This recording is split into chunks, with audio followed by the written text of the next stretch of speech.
Greetings, ladies and managers, and welcome to this latest narration of the web series The Nature of Predators. If you're new to the series, there is a playlist listed down below in the description. And as always, I hope that you enjoy. Chapter 156.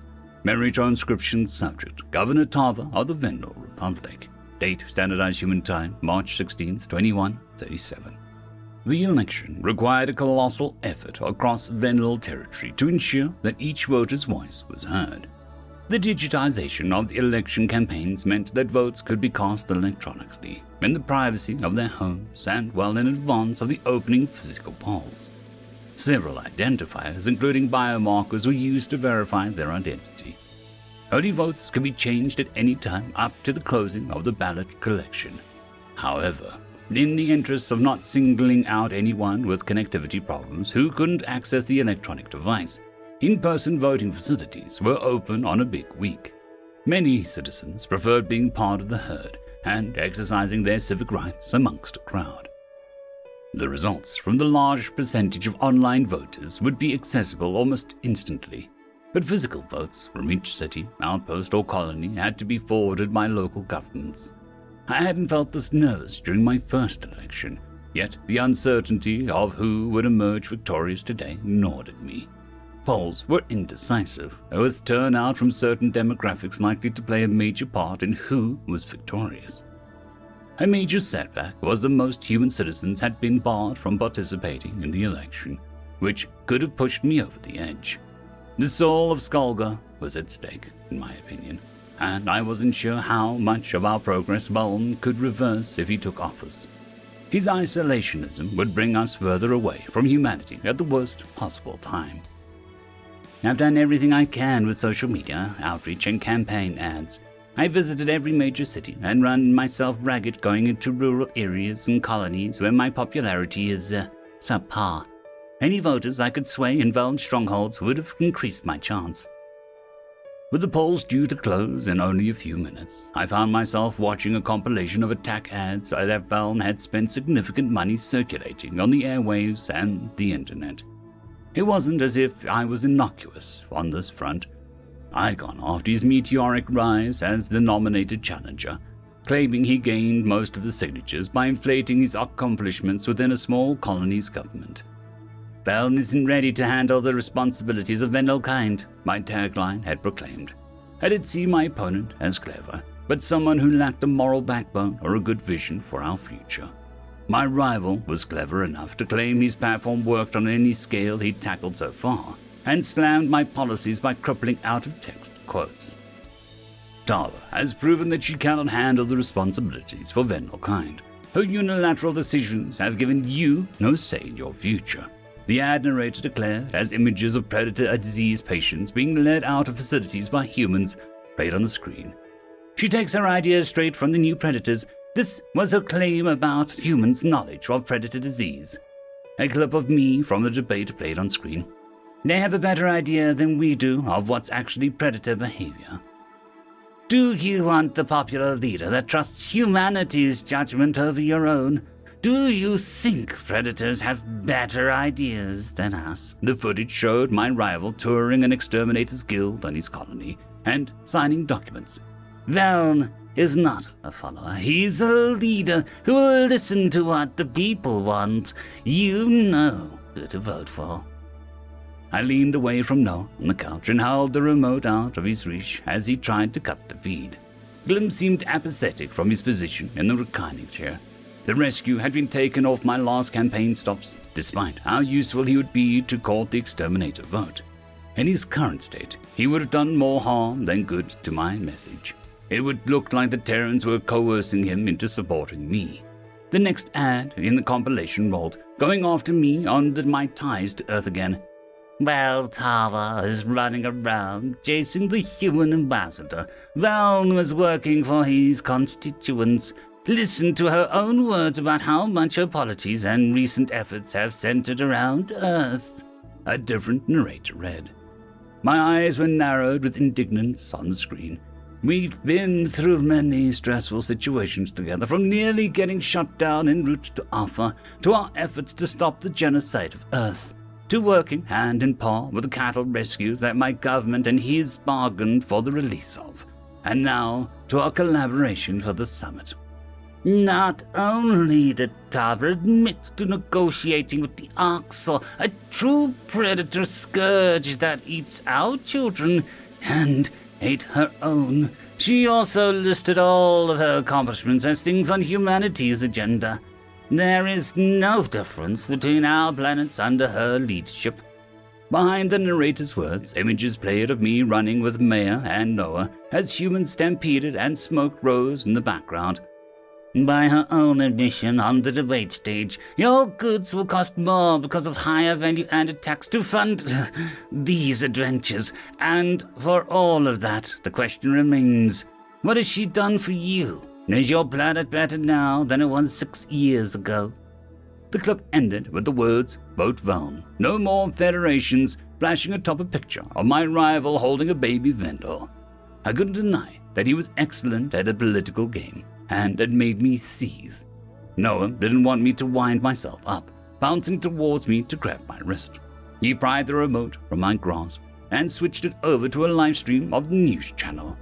The human winked before pointing to a clock on the mantel. I flicked my ear in acknowledgement, hearing activity through the campaign headquarters.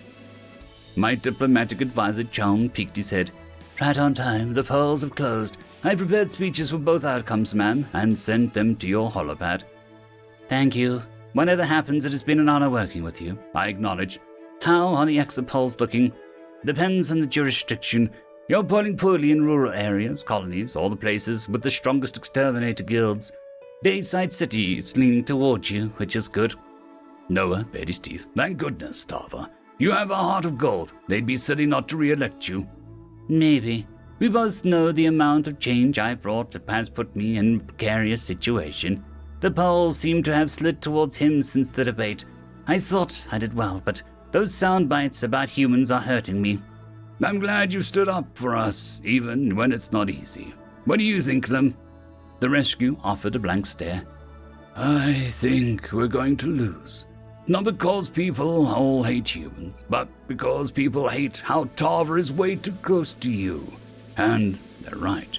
You two literally bite each other's faces. John pinned his ears back against his head. Wait, what? Clem is not well. You're dismissed, John, I said hastily. The diplomatic advisor couldn't depart from the room soon enough, and he rejoined the larger crowd assembled around the massive screen in the lobby. I would be there when the results were expected to be known, but in this election, it could come down to the wire. Noah seemed aggravated at Clem, despite the fact that the sweet human rarely showed anger towards any vendor. Even his patience had limits, though he forgot about the rescue's snide remarks as his eyes darted over to our television set. The Terran beamed and pecked me on the cheek, as the 64% who voted early had tilted 50.8% in my favor, compared to the Valn's 49.2%. However, I knew better than to celebrate this early. With it being this close and the rural villages being the ones that skewed towards in-person ballot casting, it would have been preferable if my margin were wider, rather than depending on the last third of the votes to be favorable. I cozied up to the astronaut with unspeakable weariness, shooting a warning look at Glim not to mouth off again. After the unfathomable stress of the past few months, I wasn't sure if I was ready for this claw-biting, long night waiting for results to come in across our space. Dayside City, the capital of the home of the most humans in Skulgor, was amongst the first provinces to send results. 65% of the in-person voters called for my re-election, though I wasn't sure how much I should read into that. The ones who were Terran dissidents had long since moved out of the city, so, if anything, it was discouraging that nearly a third have sided with Valn. Other major cities turned out even less promising results, with me narrowly holding the physical votes in almost all except of Tanalu City, skewing 53.4 towards my opponent. That still padded my lead, and Noah seemed ready to take a victory lap. I respected his optimism. I don't know why, but I have a bad feeling about this election since the day began. Maybe, if it's just my nerves.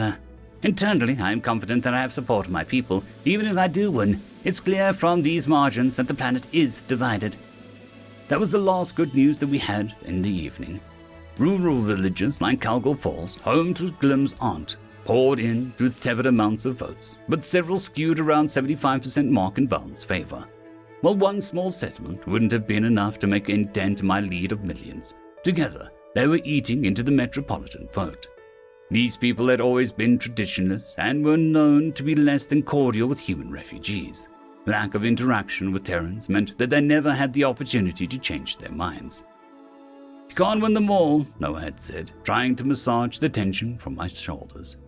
The issue was that I wasn't winning any, and that my campaign efforts in those areas didn't seem to have stopped the bleeding. It was a blowout in every single village, which I could imagine Val feeding the swing of momentum. The colonies only lowered the gap further, and the numbers made my heart plummet. My opponent had been actively ferrying voters on his home colony, Milner, to the polls, and even been on one of those transports himself to plead his case in the already strongest territory.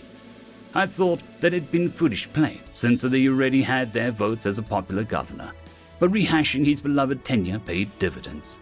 Milner was one of the last colonies to report their total votes because they nearly doubled the record of in-person turnout. Valn was seen as their candidate. "Valn is a hometown hero who hasn't forgotten his roots. It's few ask the voters of Milner," Jonuk had announced from the election coverage broadcast. "Off of Vendel Prime soil, she's seen as a governor of humans. Perhaps it would have been wise to distance herself more from the UN." Not good. Colonies never feel attached to the affairs of the homeworld, but even ones without Val the visitor are bringing turnout. They've had a stake in the humans' arrival, and the ones who don't are more inclined to vote in the past elections. My numerical advantage had been millions away from my opponents and seemed insurmountable to Noah, had shrunk to a sliver as the night progressed.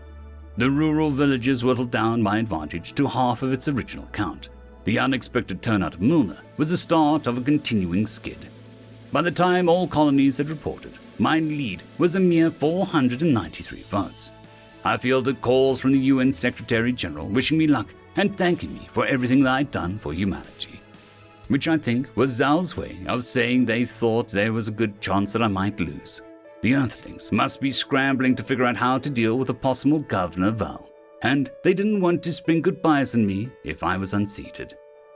Jonik poked his ears in camera as the new broadcast returned from a break.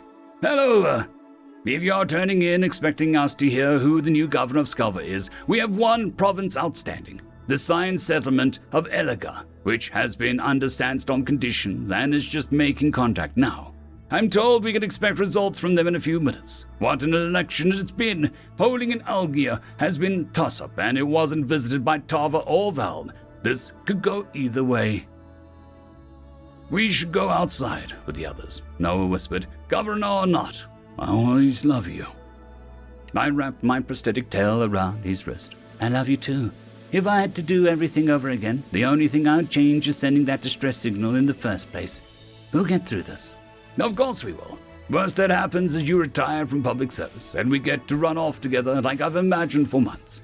That's not so terrible, right?"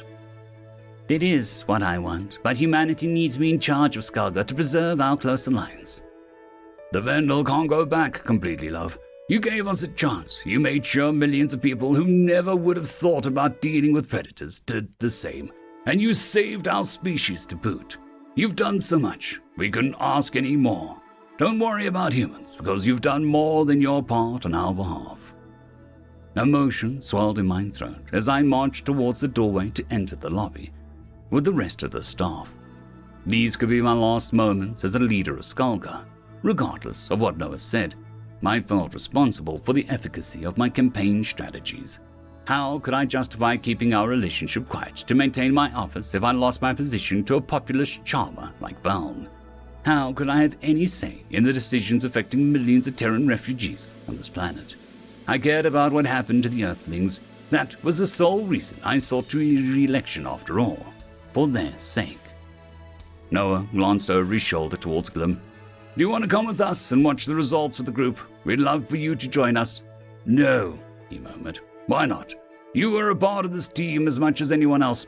I helped Tava because I owed her my life, not because I think she's a fitting governor. A real Vendel wouldn't have argued for an Arxor to speak at the summit. I hope Valn wins." I flinched at the sudden admission from the cattle rescue. How could he oppose my candidacy after my policies freed millions like him from abhorrent conditions? I'd volunteered to help with the reintroduction program because I cared about these mistreated Vendel. A scowl took over my astronaut's features, and his fist clenched beneath my coiled tail. Noah didn't speak another word to Glim, instead hurrying out with me to the lobby. I tried to clear that exchange from my mind, but sinking feeling that plagued me all day had reached its crescendo. I didn't have the good feeling about how the votes from Eliga would shake out in my gut. "Ma'am," Cam pricked his ears in acknowledgement as we fell in beside him and Chalm. "The moment of truth. I've argued on behalf of your policies, even when I didn't agree with them. You couldn't have been more right about the humans. I'm proud to have served your administration." "Thank you, General," I whispered. "Thank you for your service to our planet. Let's save our goodbyes or congratulations for after we hear the results, though." "Copy that." An eerie silence overtook the lobby as dozens of staffers saw Jonik scan the new information off-screen. The Vendel journalist took a moment to prepare himself, savoring the suspense of the ultimate verdict. The knowing glint in his eyes confirmed that the results of the election were known. Before he ever said a word, Eliga flashed orange to signify that it had been tallied on the visual aid map. All we needed was to hear the counts that would usher me into a second term or elect a new governor in my stead. It was all I could do not to bury my eyes in Noah's chest and press my paws over my ears to avoid hearing. The impending news was almost too much to bear. Jonik cleared his throat. Eliga has submitted its votes, and with the last outstanding province in, Dayside Newsfeed can now declare the new governor-elect. After winning the city's votes by a percentage of 54%, the 103rd governor of Vendel homeworld will be... The journalist paused for dramatic effect, and my breath hitched in my throat.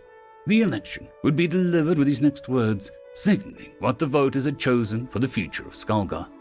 I hoped that, whatever decision they had reached, it would turn out well for both the Vendel people and our sincerest allies.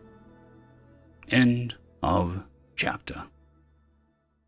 There is a new legend on the horizon. Blueberry Cat has taken the T6 Patreon spot. Thank you very much, and I'm sure that I speak for everyone when I say that. I would just like to thank our T5 members, Lord Azrael, Ambrose Cattell, Quantum Wednesday, Dragzoon W.R.E, Blueberry Cat, Cam Maxwell, Casper Arnholtz, Bushmaster 177, and Leslie 517. Thank you very much.